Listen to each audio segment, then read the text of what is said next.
Hello, everybody. It's Scott Roberts here with our special guest, Don Martin from the von Braun Astronomical Society, Jerry Hubbell, Vice President of Engineering for Explore Scientific, Tyler Bowman, Tech Support for Explore Scientific as well. And we're really happy to be with you on this 104th episode of the OpenGOTO community.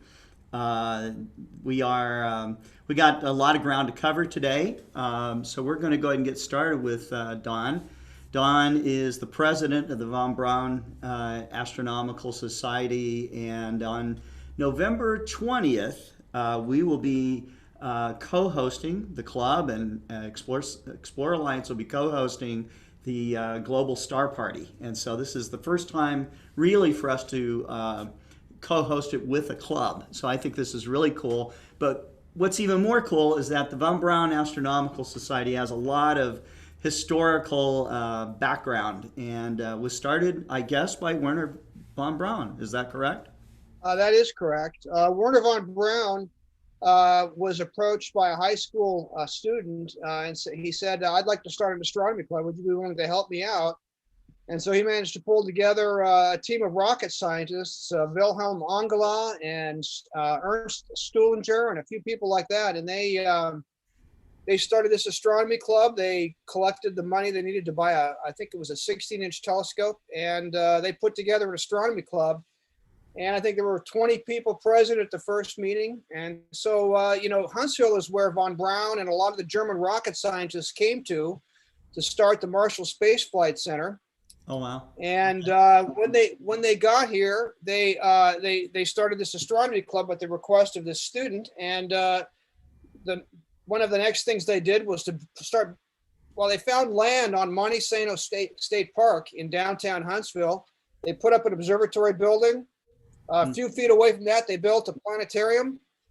And we still have these facilities. We still run them. They still work. And they're open every Saturday night now. Of course, with the COVID and everything's shut down. But normally, every Saturday night we do shows. It's about $5 to get in. It's $3 for students, and we do our own shows. We don't buy any material.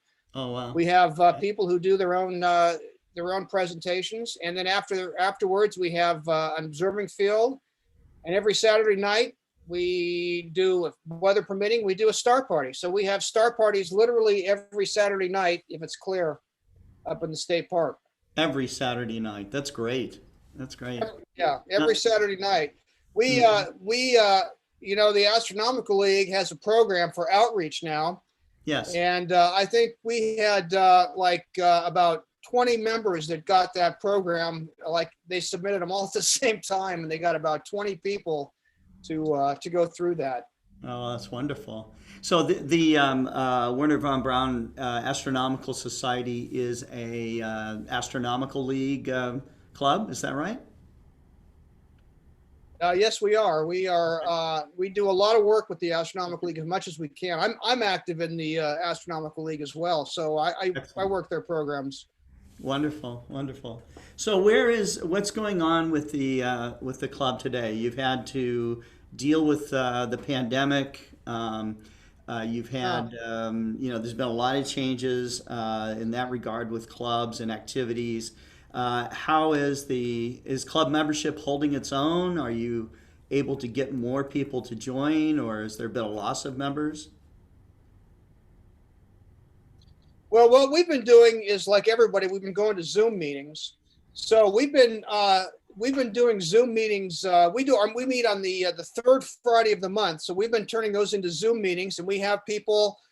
We had someone from the Astronomical League a few months ago, and she just did her meeting from her house, and we just had people dial in, hook up through Zoom. We also do meetings on Friday night. Almost every Friday night we have something going on. The first Friday we have something we call the SIG, and SIG stands for Special Interest Group, and it's really sort of like for people who have projects they're working on that they want to show off, show and tell kind of a thing. And then the second Friday, which is tonight, we have the astrophotography SIG. So they're going to get together and they're going to show off their equipment and talk about what they're up to and things like that. So we do that and that's ideal really for Zoom meetings.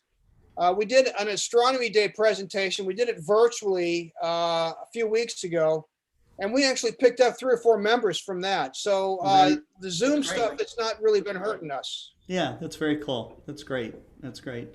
So we had some conversations with Charles Lewis, who he originally approached me about the idea of having the club be involved in a global star party. You and I talked about it as well.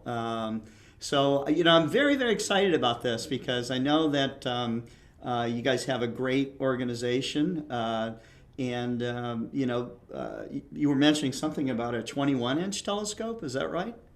Yeah, we have a 21-inch telescope. It's not, we have this is the same building that von Braun and those guys built.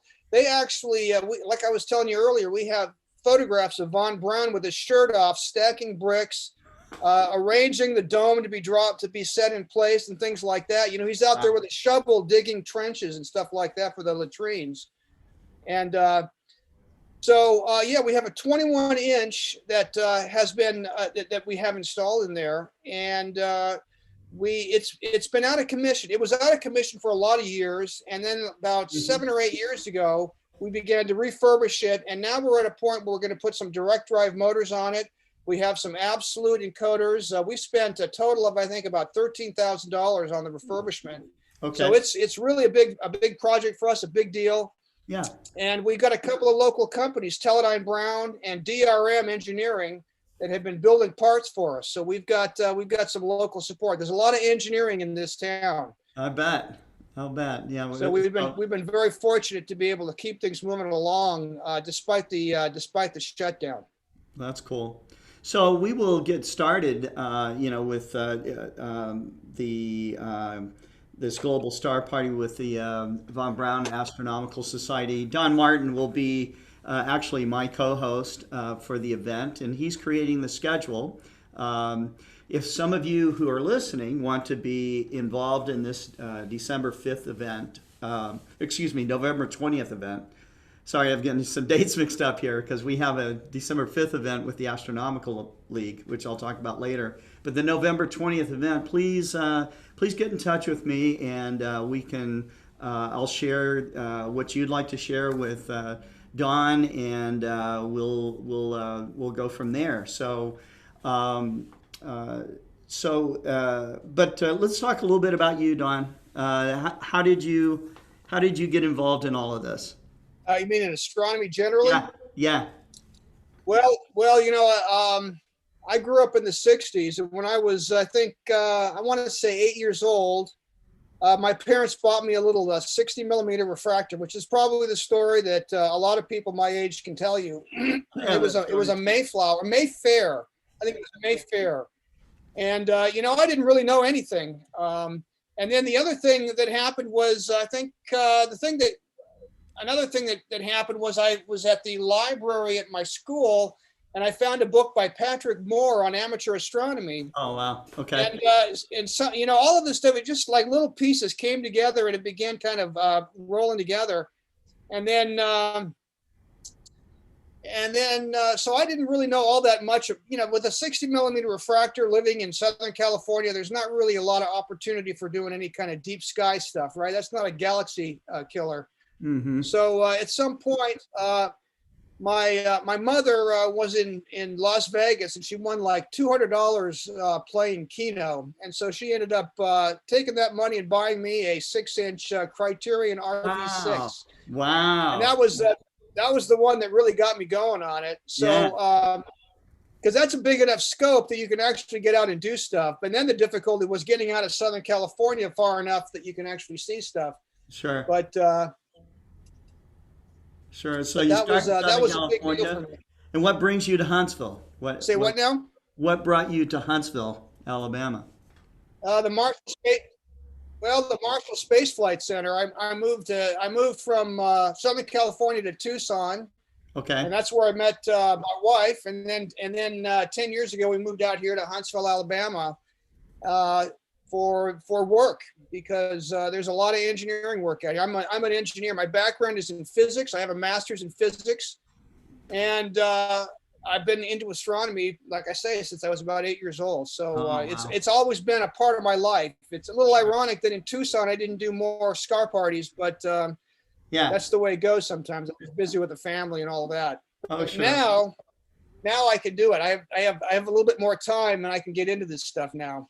Well, that's very cool. That's very cool. So we're really super excited about this. We'll be putting up a schedule here real soon. And I know that Don's anxious for me to go ahead and give him the logon information, which I'll send to everyone. Don, I'll put you on the Global Star Party mailing list. It's a group of people that regularly attend. And I'll try to get that done this afternoon. So that you'll have it and you can share it with people that you want to have participate out of the club. So that's really great. Is there anything that you'd like to add before Fantastic. we? Yeah, anything you want to add before we go? Nothing in particular. I'm just really excited for this, and Okay. it was kind of surprised to look at my calendar and realize it's a week. It's a week from today. It's Yeah. next Friday. So I was just kind of, for These some things reason, you know how happen the days fast. get away from me. It's a week from today. I was a little bit startled by that when I realized. Yeah, yeah, yeah. All right. Well, thanks for coming on to the show and more about this special Global Star Party coming up. Um, take care. Take care. We'll see you on the. If I don't see you before Global Star Party, we'll see you then. Okay? All right, Take thank you. care, Don. That sounds Bye great. bye. Thanks a lot. Bye bye. Okay, so we are um, we are at the point of our show where we have actually more to come right now. So um, Who's in the audience today? who's in the audience? Well, we've got a lot of regulars are on. Tim Myers is here. Dusty Haskins, Comet Girl, which I love that name. Uh, uh, Tim Myers. I already mentioned Tim Myers. Bergman Scooter, after not having electricity for a long time, he's now back on the show with electricity, which is great. Michael Whitaker's on. We've got Dave Ing, excuse me, and Jeff Wise and Martin Eastburn. He says howdy from East Texas. East Texas is out like where Texas Star Party is, right? So that's kind of out that way. Richard Grace, he said howdy. All got company today. Just wanted to step by and say hi to everyone. Thank you. Pekka is on. Hello, everyone from Stockholm, Sweden. Almost missed this one. I'm glad you didn't. That's great. Let's see. And Andrew Corkill's on. Asteroid Hunters is on. That's great. Beatrice Hines. He says, hi, stargazers. Greetings from Belgium. So that's very cool. Yeah. Thanks for watching. Thanks for watching from around the world. So a little bit later on, I am expecting Mike Weasner to pop up here. He is watching and or participating in the International Dark Sky Association's One Sky event. It's a global event that's going on. And it's actually started today and will be going through the weekend.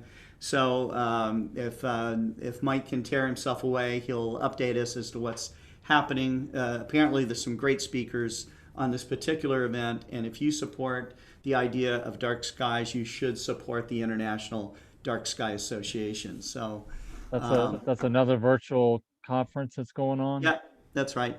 That's right. Who else do we have? We have Hazari Ha. He says, hello, Scott. Greetings from Brunei, which is cool. Gosh. Christopher Engel is on. Greetings from Chicago. And yeah, so. Just think how exciting it was. Remember when we were kids, being able to talk just like with From two tin cans. walkie-talkie, Yeah, with cans walkie-talkies and stuff. Oh, well, yeah, that was. And then going all over the world. Now it's just we're going all over the world. It's like nothing, It's like Yeah. I should probably hire your daughter to do like a graphic of astronomers with the tin cans yeah, right. stretched like a web all over the world, All over the solar system. All over the solar system, Yeah, with all exactly. our different The probes, International space Space Station, probes and stuff. Mars, Viking. Right. That That'd would be be kind of totally cool. cool. Yeah. That'd be totally cool. Mike Overacker is watching us. Hello from the Astronomy Mobile Outreach Program in Roanoke, Virginia. Oh, So, Roanoke. yeah, That's in Virginia. yeah, that's your home state. So Hmm. very cool. So, what do you have to share with us, Jerry? Nothing in particular. I got I got an email from Shalendra Sharma, not an yeah, email, asking about a question. He was having problems with his he's in serial mode on his PMC8. He's got it Mm-hmm. connected, but he was having issues with it dropping out or not connecting or something. And so I gave him a couple of tips to try. Typically, the serial connection to the PMC8 is the most reliable type of connection. Right. You very rarely hear of any kind of hiccups or anything Is he like using that. though? What's that? Is he using POF hub instead of, or the device hub that I ASCOM uses? think I have to go back and look at his email. I can't recall if Because he's I've never had any issues with POF at all. right. The device Right. hub, there's What about the cable itself? Is that The cable, well, that's an issue. So one of the things we actually recommend people do is buy the USB to serial DB9 to USB adapter cable that's got the FTDI chipset in it.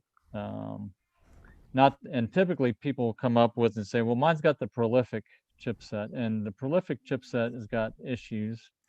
It's not as reliable, not near as reliable as the FTDI chipset. So that can be a problem if you don't have, well, I should say, if you don't have the FTDI chipset, there can be issues with the serial connection.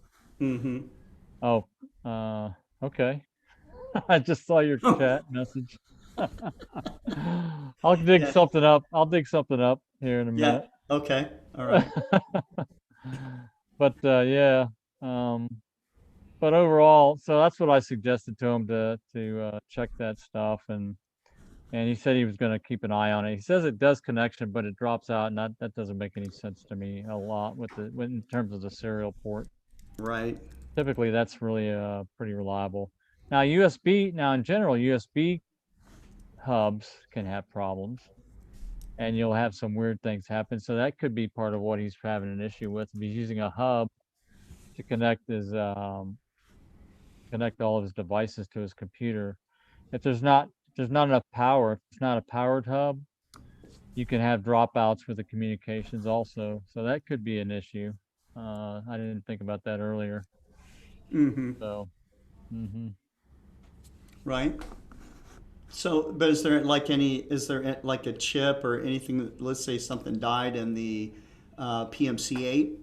Um, would it uh, the whole thing go dead or no, what would happen?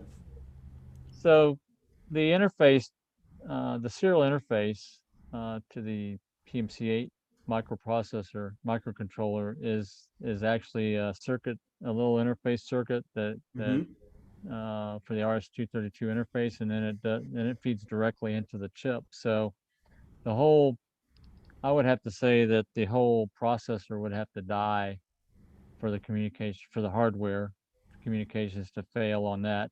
I see. So it's very reliable. As long as as long as you see the lights flash when it comes on, then it's working. Right. Right. And there's no chance of like some sort of RF interference or anything like that doing it if Not you're for the serial, no. serial. So we did go through some extensive testing, the FCC testing. We went through the PMC8 system, Right.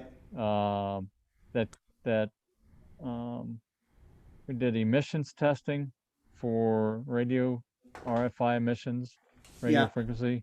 We also did some low frequency conductive emissions over the power line over through the AC adapter. So we did those emissions tests and we passed with, flying colors with that. We were very good on those test results.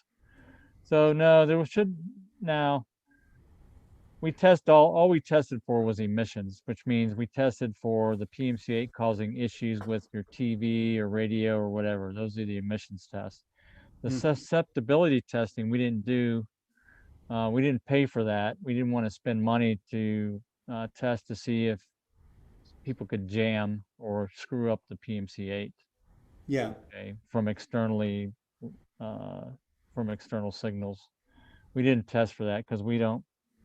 It's not a it's not a critical system. It's not like a nuclear power station where you want to have uh, protection against this RF emissions in the plant. We had that type of testing that I was involved with our control system, Mm-hmm. but the PMCA isn't considered critical like that, so we didn't pay for that testing. It's a pretty expensive testing that Yeah. you have to go through. Right. So there could be, I guess you could say there could be some interference, but not through even the serial port. The cable is very well shielded. The Yeah. ground is good. There's very hard to interfere with and the baud rate. The frequency is pretty slow. It's 115K baud, Right. basically 115 kilohertz, give or take. So it's a fairly low frequency in terms of radio frequencies. So it's not a big deal. I don't think there would be any external environment that would interrupt the serial port. Mm-hmm. Now, if you're Wi-Fi, that's a different story, of course. We've talked about this a lot. Sure. Wi-Fi interference is dealing with the local traffic that you have in your Wi-Fi, and then whatever channels. We have a way to select the channel on the system so you can get away from a lot of traffic that way. Yeah. But again, the overall traffic level can still impact your reliability of the wireless. That's why we always tell people to go the wired serial port route when they're trying to do astrophotography. That's kind of a mission critical type of configuration with when you're doing astrophotography. Right. Right. Let's see if there's any kind of comments from the group here.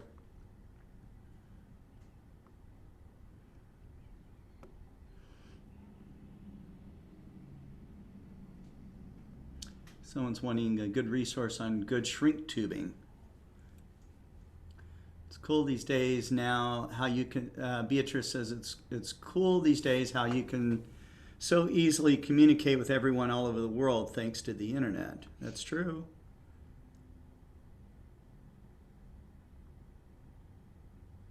Let's see. Somebody's still talking about the, I guess, adapter cables that someone's either making or repairing.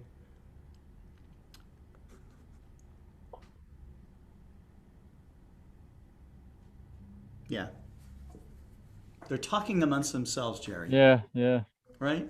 Yep, Which yep. is cool. Right. So then we don't have to do anything?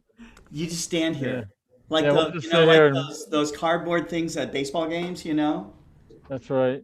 But you'll have to pay me to actually be here. You have to Okay? put your arm around it, right? Mm. The cardboard cutouts of yourself. I ought to make a background that has me in it, Right. with the same picture with me over here, Right? like I'm looking over my shoulder. Right? I can read a story if that's what they want to hear. I think that's what they want to hear, Jerry. They want astronomy news. What you think is cool. I picked one out. going on? All right. So let me What pull it about the up here. comet that's in Orion right now, or near Orion? Oh, there is a comet in Orion.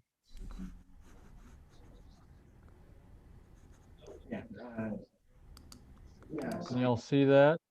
Let me see. The text is pretty big already. I guess I've got it enlarged already. Okay. So, where is the edge of the universe? The world may never know. It's just like the Tootsie Roll Pop. Mm-hmm. How many licks does it take to get to the edge of the universe? All right, let's hear what they say, and then I'll tell you. I was able to ask a question by who was the guy that worked with Edwin Hubble, and he was at Carnegie. I'll start reading this. Yeah. This is from Astronomy magazine on November 10th. When Galileo Galilei pointed his first telescope to the heavens in 1610, he discovered congeries of innumerable stars hidden in the band of light called the Milky Way. Our cosmos grew exponentially that day. Roughly 3 centuries later, the cosmic bounds exploded once again when astronomers built telescopes big enough to show the Milky Way as just one of many island universes. Soon they learned the universe was expanding too, the galaxies retreating from each other at ever accelerating speeds. Since then, ever larger telescopes have shown the observable universe spans an incomprehensible 92 billion light years across and contains 2 trillion galaxies. And yet astronomers are still left wondering how much more universe is out there beyond what they observe. That's really an amazing number, 92 billion light years. The universe has always been slightly larger than what we can see. I wouldn't say slightly. Right. Says Virginia Trimble of University of California, Irvine, an astronomer and an expert in the field's history. 2 trillion galaxies. 2 trillion galaxies, and each one of them has what, 100 billion stars at least, At probably. least, yeah. There's probably some So, more or less or whatever. And yeah. then think So about planets. now, see, that's still dwarfed by the national debt. Okay, no politics. That's right. In recent decades, cosmologists have tried to solve this mystery by first determining the universe's shape, like the ancient Greek mathematician. Or I used to call it Eratosthenes or Eratosthenes. Remember, that's the crater we were looking at the other Erasthenes. day. How about Erast Erasthenes? Eratosthenes or No, not Eratosthenes. Eratosthenes. Okay, Eratosthenes, Erasthenes. Erasthenes, or Eratosthenes. Calculating Earth size using simple trigonometry, in theory, our universe can have one of 3 possible shapes, each one dependent on the curvature of space itself. It's either saddle-shaped, spherical, or flat. Hmm. The flat earthers would love to have it flat, I'm sure. Well, it makes it easier that way. Yeah, it makes it easy. Few have championed a saddle-shaped universe, but a spherical cosmos makes sense to us Earthlings. Earth is round, as are the sun and planets. A spherical universe would let you sail into the cosmos in any direction and end up back where you started, like Ferdinand Magellan's crew circumnavigating the globe. Yeah. Einstein called this model a finite yet unbounded universe. But starting in the late 80s, a series of orbiting observatories built to study the CMB, which is a cosmic background, cosmic, is it, what's M? Cosmic M background, cosmic microwave background, that's what There it you is. go. Made increasingly precise measurements showing that space has no curvature at all. It's flat to the limits of what astronomers can measure. If it is a sphere, it's a huge sphere that even our entire observable universe doesn't register any curvature. That's pretty damn huge. Yeah. If it looks flat, out to 13 billion light years. You're right. The universe is flat like an endless sheet of paper, says Mather. According to this, you could continue infinitely far in any direction and the universe would just be the same, more or less. You'd never It's come to flat an in any edge. direction. It's just, yeah, that's amazing. That's huge. How could it be flat in any direction? I don't know. So I'm not going to read, I guess there's not much left. There's not much. I wasn't going to read this whole story, but Well, it's pretty cool. Another piece of news is that of course SpaceX is going to have their historic Crew One launch, which is yeah, going to that's be really tomorrow. cool. Yeah, that's Tomorrow tomorrow. after, Yeah, I think and at 4 o'clock Pacific time, 4:30 Pacific time is or that something. right? Yeah. I So I'm think going to that's be when it watching is. that. I'll have up all my Yeah. screens, and it'll look like Mission Control in here. It'll look like your Mission Control Yeah, like by the back time here. I'm done. Need to go get more screens. Yeah. But yeah, I think it's totally cool. It's like the old NASA days, So, right? Yeah, that's the thing that got me excited when I watched Scaled Composites and Virgin Galactic launched the Spaceship One, and then when SpaceX launching these, it's the same feeling I got when I was a kid Right? watching the Apollo program launches. Yeah. That's cool. Like People Mike's here here. are talking about the which way it's going. It says rocket's going to go up the east coast.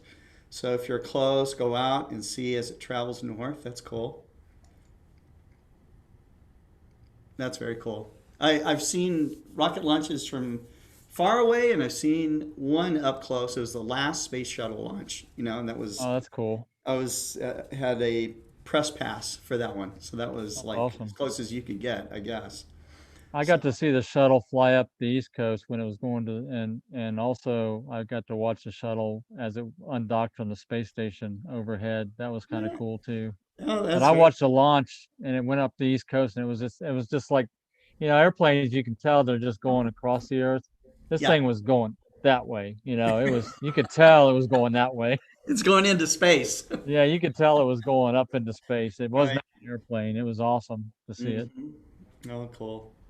Well, Mike Weasner is with us, and he's one of our IDA gurus for sure.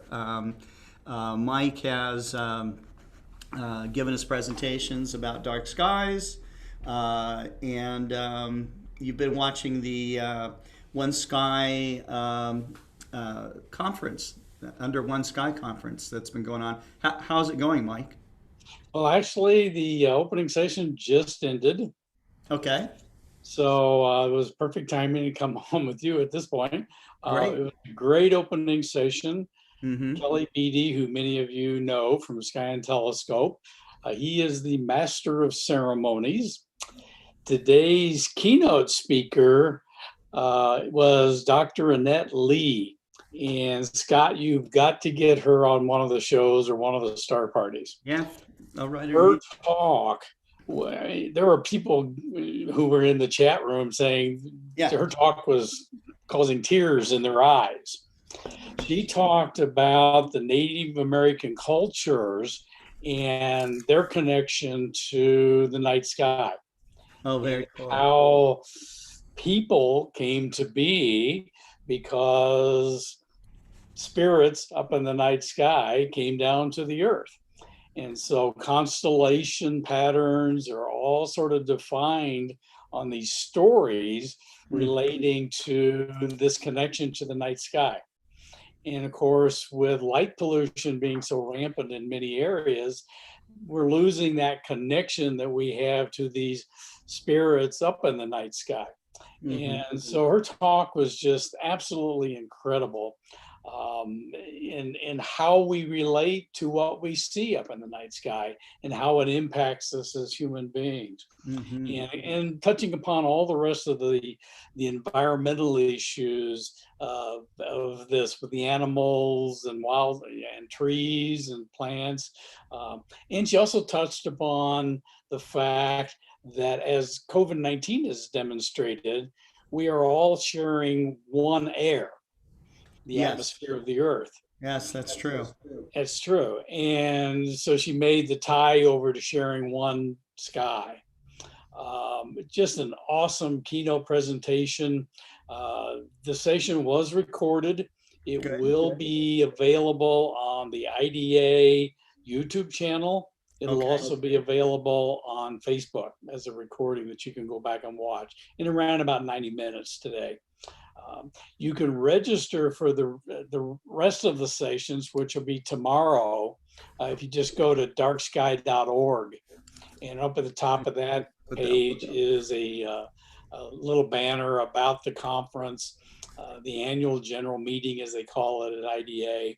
And you can register for the conference. It's free, and they'll send you a Zoom link to watch the sessions tomorrow.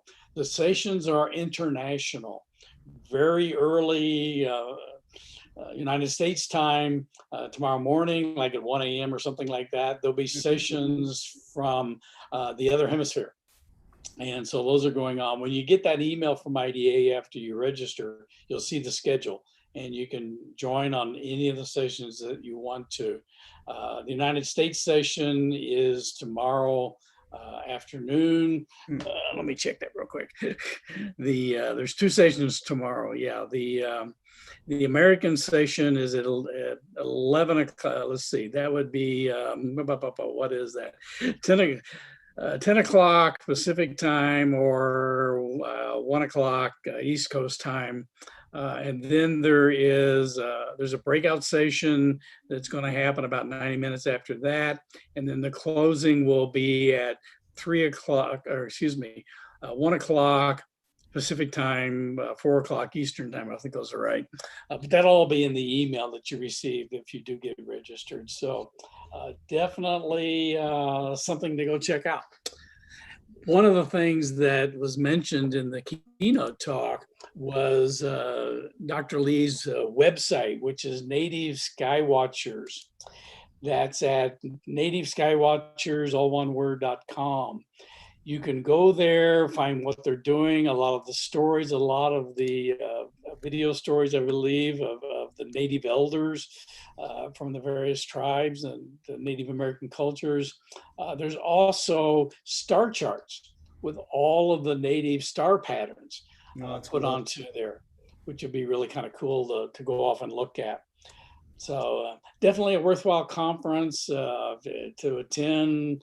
Joining IDA is certainly an inexpensive way to support this effort that is really expanding now more and more internationally. So that the International Dark Sky Association is really becoming a driving factor now. Great conference. That's awesome. Thanks for sharing all that, Mike. I knew that you would be able to remember a lot of details about the event and give a great report. So that's totally cool. How do you feel? I mean, of course, you've been with the IDA for a long time. How does this international online event rank to you versus other, their other annual conferences? Well, I've attended two previous conferences, both of them here in Tucson. Mm-hmm. And attendance, obviously, because people have to travel, is low. So you could get maybe 100 people attending that. But they were still worthwhile to attend no matter where you came from. Sure. This year's conference was originally scheduled to be in San Antonio, Texas.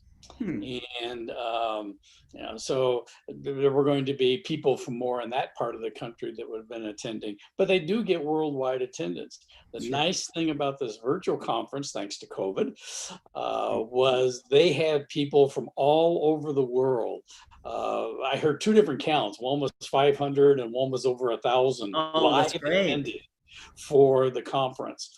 And it's free, so why not attend? Why not? Oh yeah, right. That's right. It's like your shows, Right.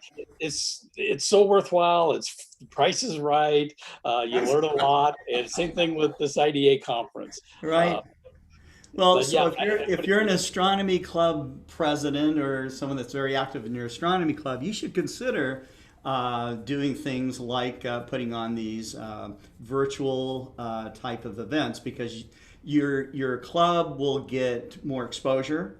You will attract new members. You'll be supporting old members or getting people that somehow disconnected because they moved away or whatever, but now they see their old friends, from their old astronomy club there live. So it's a nice way to reconnect. It's a way to do astronomy outreach education, and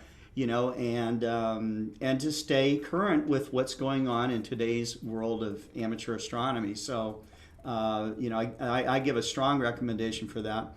And like we're going to be doing this, we're co-hosting a global star party with the Werner von Braun Astronomical Society. So Don Martin, who's the president, is going to be creating the schedule for that. It's going to be a lot of fun. So, and we learned a lot. Just a shout out to them on our solar eclipse trip back in 2017. The wife and I, as part of the group from Sky and Telescope, got to go down to the Werner von Braun Astronomical Society, their observatory complex, and did a talk on the history of the observatory, the history of the society. Awesome group of people, just really incredible. Oh, that's cool. Yeah, Don said that they had photographs of I guess it's pronounced von Braun. I've always said von Braun Von Braun digging trenches, laying bricks, with his shirts off and everything. He was, he wasn't too, ranking too high above the rest of the people to get that observatory built. Yeah, he was And- heavily involved with it. So yeah. yeah, that's very cool. That's very cool. Mike, thank you for coming on with us today. Is there anything else you want to share with? No, we'll the get audience? back online with you live one of these days. Okay, all right. Well, We'll you talk made it again about today, so it's awesome. It's awesome. I love having you here, man. All right, thanks. Thank you. All right, so we're going to end this up with Tyler Bowman. And Tyler, what's going on in tech support and on the forums and stuff? Right now in tech support, we are, or I am, testing customers' mounts that are having issues with the PMC8 with guiding. I talked with Jerry on this the other day about a little spike in a 130-degree mark or 130, what would it be, seconds? Jerry, what would you call that? Oh, that's the period. So the basically the pulley, the fundamental worm period is 600 seconds, but the gear ratio or the pulley ratio is 4.5. So there's a the pulley fundamental is equal to 133-second period. And so if there's a little bit of belt tension problem or a little bit of other types of pulley issues, you'll see it at that period on the graph on the periodogram is what it's called, the periodogram. So that, ladies and gentlemen, that's what I'm working on with a customer. He's having a time with it. So we're messing with the belt tension and stuff like that to see if we can tune it out of the mount. Basically, is what Tyler's working on. So I'll be doing more tests this weekend on it. We think we got it nailed down. We'll just give it a test this weekend and see what we got. And I'm a little saddened that the astrophotography contest is not doing as well as I thought it would. We have about 10 images in. Okay. What's the deal? Come on. What's the deal? We need What's to we the need to deal? get some. We know we got a lot Get more. the guilt going? Is that what we're going to Yeah, do? we need That's to what get I'm. a lot more people. I know I'm not cute enough to entice everybody to send images, but We need to make an announcement on the forum and just say, my guys, make a couple of banners Maybe to they're waiting post till the up on last forum. minute. They could be waiting till the last minute to turn them in. and I have to judge them all, and I'm not going to be pressured like that. Ain't going to happen. Nah, Ain't gonna happen. Huh? no. I want to pick the. Well, the weather's got to be good, and we did say that you could use images that were made. We don't care how long ago, right? I mean, if that's the case, I know astrophotographers keep a backlog of all their images. Oh yeah, What's the deal, guys? You're killing me. Killing me. dying here. You're killing me, Smalls. All right. Well, we'll see what we can do to boost that. So, and aside from that, I think that's our show for today. Jerry or Tyler, do you guys have anything more to add? Scott, 'cause No, that rig's just sitting back there, not getting used or nothing. Nothing. Yeah. All right. I want you to image this weekend. You want me to image? Yeah. Yeah, what do I you- have been imaging with it. With, I haven't seen it. I haven't seen any proof that you've imaged. I don't have to prove it. Yeah, you do. I want to. I've seen him take a couple images with it. I want. Yeah, I got proof. Yeah, I was Hey, involved a little You bit. calling Jerry a liar? Is that what Yeah, I want to see Scott use his equipment. yeah, right. Hey, you've been online with me when we've been doing imaging, right? I'll do it. You name a date this weekend, and we're It gonna already happened. It's Is not there like weather- you're calling me is out there to the weather? schoolyard for a fight, okay? just call it out, buddy. Just Let's call go it. back behind the woodshed. Let's go behind the trailer back here. Let's go behind Barbara Jean. Take care of some issues. All the employees get around in a big circle, fight. That's fight. right. Fight. Oh man, yeah, that's right. Oh, I haven't takes the done best anything like that photograph? since junior high. Yeah. Mm-hmm. Let's take a bet on who can do the best photograph. All right. So, let's see. Mike Overacker has talked to me before about being an Explorer Alliance ambassador, and I think we need to try to make that happen. So, give me a text at. Oh, that reminds me, Hmm? Scott. Yeah. You need to finish setting up Myron's page on the Explore Alliance Ambassador Oh page yeah. for, I have a for little bit of a Myron. backlog. I do. Yeah. Mm-hmm. I do. So, anyhow, you guys have a great weekend. Hopefully, you have clear skies and watch the launch. Yep. Tune in for the November 20th Global Star Party. We will have another Global Star Party on Tuesday. So, I think next week we got two of them. So, keep looking up. There's all kinds of good stuff going on in the sky. And we'll see you back here on Explore Alliance Presents. So thank you very much for watching. Yep. And, Thank you. and that's going to be it, I think. Images, images, images. Where are your images? I haven't seen any of your images. I'm too busy testing people's equipment. I don't have time. What's that behind you? There's nothing behind me. There's this rosette looking thing behind Sorry. you. Space art. That's old. What's space art? Okay. Is it your space art? That's the Elephant Trunk Nebula with an ED-80. Oh, did you do that? Mm-hmm. That's good, man. Um, I don't know what those guys are saying about you. It's a good shot. I'm too busy testing other people's equipment. I don't have time to do It's mine. making you better and better as you test other people's equipment. Gives me no time to do Are mine. you dragging Samir or Aria out there with you? Sure. I'd have better luck with Heath. Yeah, he's good. All right. He's done some photographs.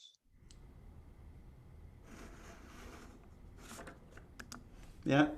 These people are asking, Scott, can I give you a call on that same number if you don't mind? Sure, of course. Give me a call. Yeah, spread You his guys have number my all phone over. number. It's already all over the internet. It's so- already over the internet. It's this phone right here. So, yeah. Hey, Weiss, it's on our website. Scott, you may want to link the astrophotography contest. Jeff Weiss is wanting to know. Okay. There are also Stefan Del. Del Pra. Yeah, he asked if you got his email or last email. Short answer is yes. Have I read it yet? Maybe not. I've got a ton of email here still to go through. That's fine, Jeff. One's all you need. Let's see. Be the one. I will look though. Let's see. Mm-hmm. Oh, You can't win if you don't enter. Here it is. Explore Alliance Astrophotography Contest. did we ever tell people what the prizes were on that?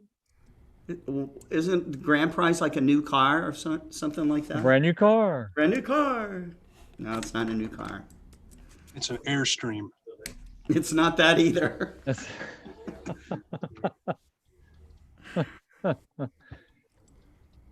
It's the pride and the achievement of winning first place, right? And You is get a it? nice Get a nice little gift card. a gift card and a certificate. Davey says Hot Wheels. A Hey, I used to certificate. have an awesome Hot Wheels collection when I was a kid. Yeah, I did too. I Yeah. had a ton of that stuff. Oh yeah, yeah. I would save up I got 50 cents a week allowance back in those days, and I would save it up until I could buy a Hot Wheels car. Yeah. Me and my brother Probably had like miles a couple of track. bucks, I think, something like Yeah, that. we had miles of track. Me and my brother had miles of that track. Miles. I bet you did. So, was your brother also an engineer, or what about your brother? He's a professional electrician. He does Oh. commercial electrician in Washington D.C. Uh-huh. He works in buildings all over the state and Washington, and he's getting close to retirement now. But he's a professional electrician. He's a lead guy now. He's pretty high up in the company, I think. He works for. Dusty Haskins says the grand prize is you get the Tyler Cabana Boy service for a year.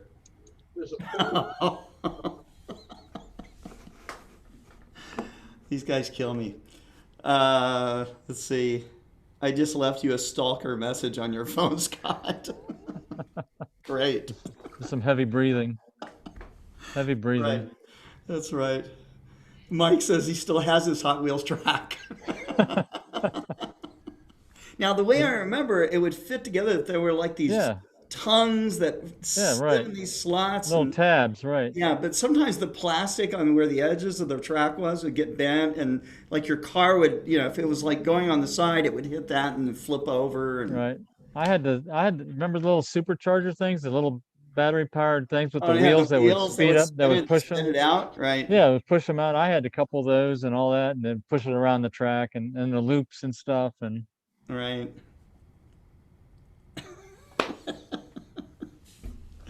Yeah. Anyhow, all these guys are waxing and waning about their Hot Wheels stuff. It's cool. All right, guys, we will see you later. I will look at email. I will answer your calls. And thanks for watching. Thank you. And you'll image this weekend.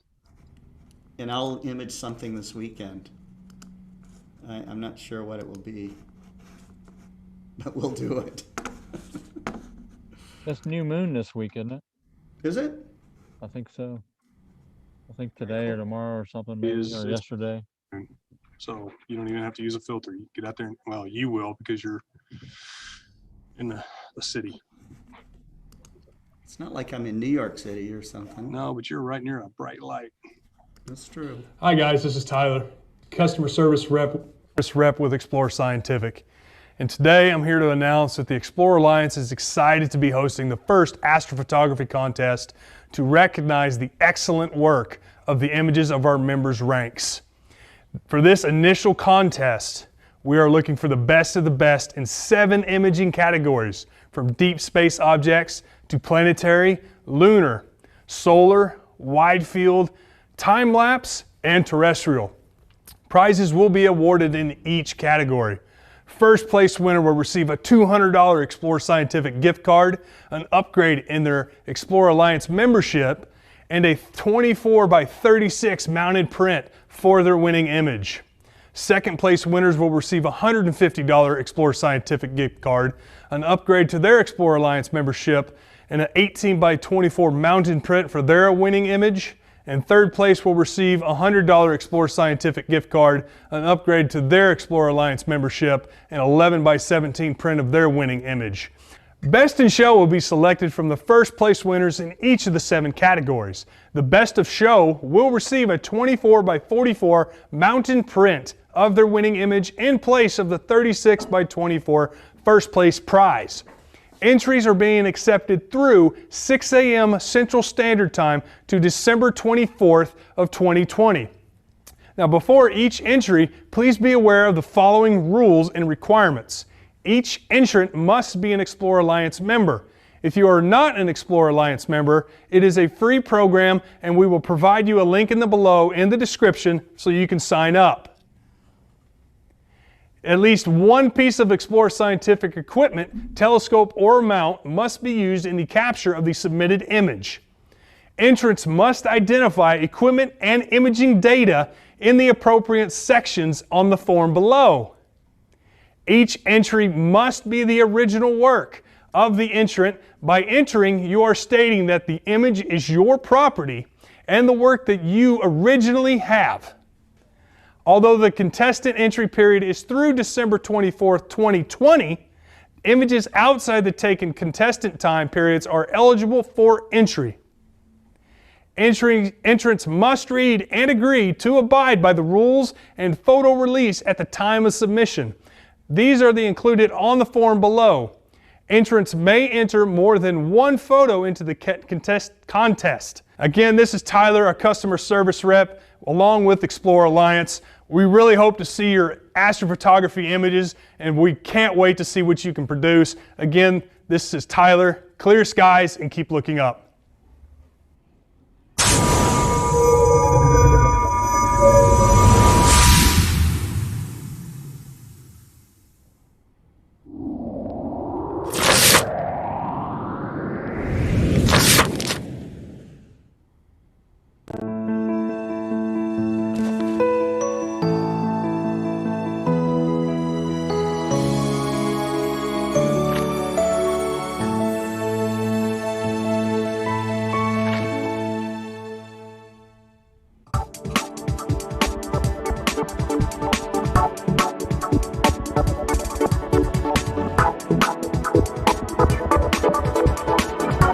Bye.